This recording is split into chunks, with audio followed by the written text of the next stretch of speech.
नमस्कार, मैं अनिल गुप्ता। अनोखे वचन और अद्भुत ज्ञान की श्रृंखला में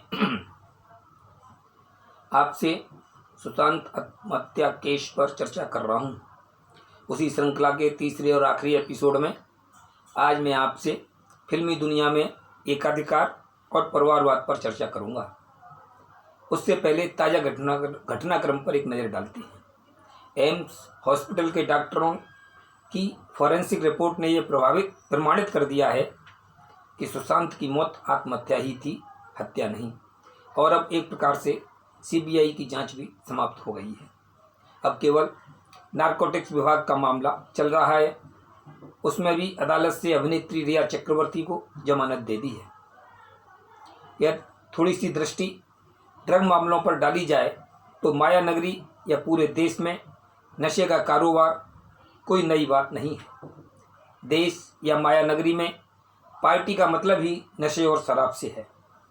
जिन प्रदेशों में शराब पीने और बेचने पर पाबंदी है, उन्हीं प्रदेशों में गैरकानूनी रूप से शराब की बिक्री व सेवन पहले से कहीं ज़्यादा होता है। प्रदेश के हर नुक्कड़ पान की दुकान तक पर शराब उपलब्ध होती है, बस दाम दोगुने तिगुने चुकाने होते। कोरोना लॉकडाउन में शराब के शौकीन लोगों ने यह सिद्ध भी कर दिया है कि शराब खरीदने व पीने के लिए उन्हें दामों की चिंता नहीं है। इससे पाबंदी वाले प्रदेशों में यह हुआ कि सरकारी टैक्स मिलना शून्य हो गया और शराब माफियाओं को मुनाफे में काफ़ी वृद्धि हो गई।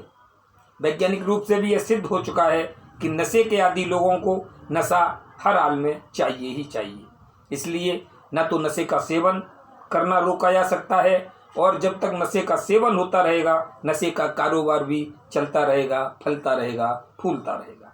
इस केस का भी भविष्य अन्य केसों की भांति होगा। कुछ दिनों बाद केस बंद कर दिया जाएगा और या फिर कुछ लोगों पर या छोटी मछलियों पर केस बना दिया जाएगा, जबकि बड़ी मछलियों को सरकार या सीबीआई या नारकोटिक्स विभाग छू भी नहीं सकेगा। कुछ भी बदलने वाला नहीं है। एक दो आरोपियों को छोड़कर बाकी सभी आरोपी भी बरी हो जाएंगे। लेकिन इस केस की वजह से कई अभिनेताओं, अभिनेत्रियों, प्रोड्यूसर, डायरेक्टर्स, कुछ राजनीतिक लोगों को जिन परेशानियों का सामना करना पड़ा है, जिन मानसिक यातनाओं को झेलना पड़ा है, उसका क्या? उसके लिए कौन जिम्मेदार है? बताइए। खैर, छोड़िए इन बातों को।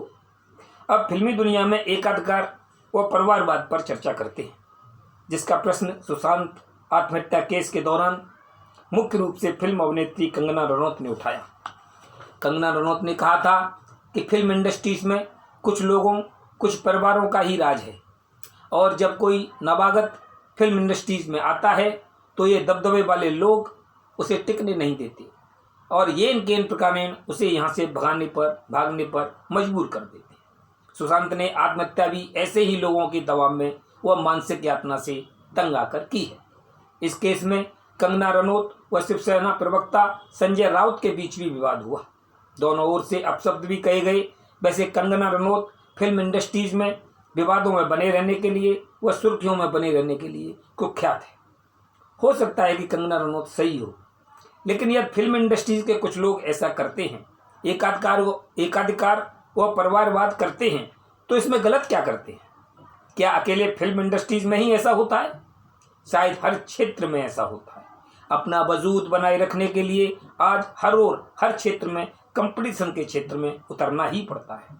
भीड़ भरे रास्तों पर आगे चलने के लिए, निकलने के लिए अपने से आगे चलने वालों को पीछे करना ही पड़ता है।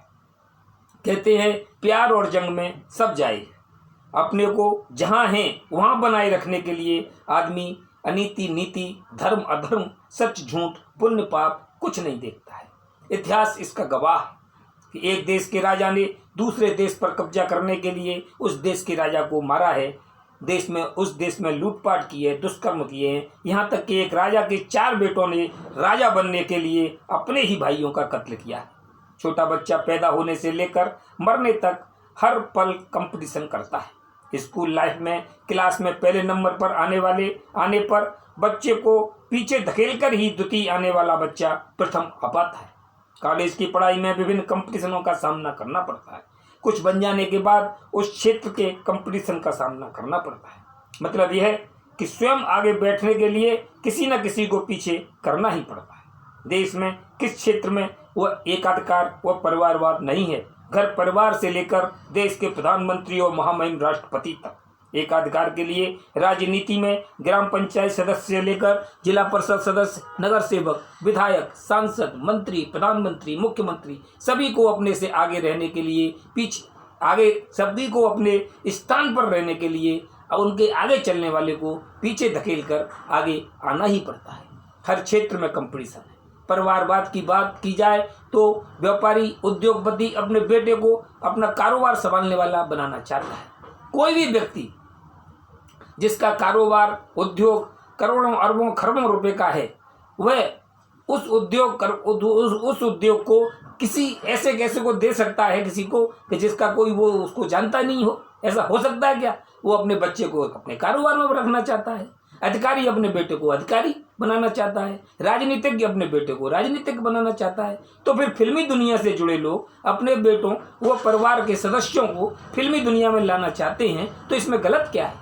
एक डॉक्टर लाखों करोड़ों की लागत से वो अपने परिश्रम से अस्पताल खड़ा करता है, तो फिर उसे वह किसी और को कैसे दे सकता है? वह भी चाहता है कि उसकी विरासत उसका बेटा संभाले, और वह येन केन प्रकार अपने बेटे को डॉक्टर बनाना चाहता है। एकाधिकार व परिवारवाद पर यदि विस्तार से लिखा जाए तो एक पुस्तक लिख जाएगी। इसीलिए संक्षिप्त में मैं इतना ही कहूँगा कि फिल्मी दुनिया में पहले हिंदू मुस्लिम का भेदभाव नहीं था, सब फिल्म कलाकार थे।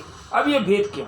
जिन लोगों ने अपनी मेहनत से फिल्म इंडस्ट्रीज में अपनी जगह बनाई है, उसे बनाए रखने के लिए यदि वह प्रयासरत रहते हैं, तो इसमें गलत क्या है? यदि फिल्म अभिनेता, अभिनेत्रियाँ, प्रोड्यूसर, डायरेक्टर्स अपनी अपनी संतानों को अपनी विरासत का हिस्सा बनाते हैं, तो इसमें गलत क्या है? मैं नहीं समझता कि यह मामला इतने विवाद का होना चाहिए। धन्यवाद। वीडियोस को शेयर करें, लाइक करें, मेरे YouTube चैनल को सब्सक्राइब करें। धन्यवाद।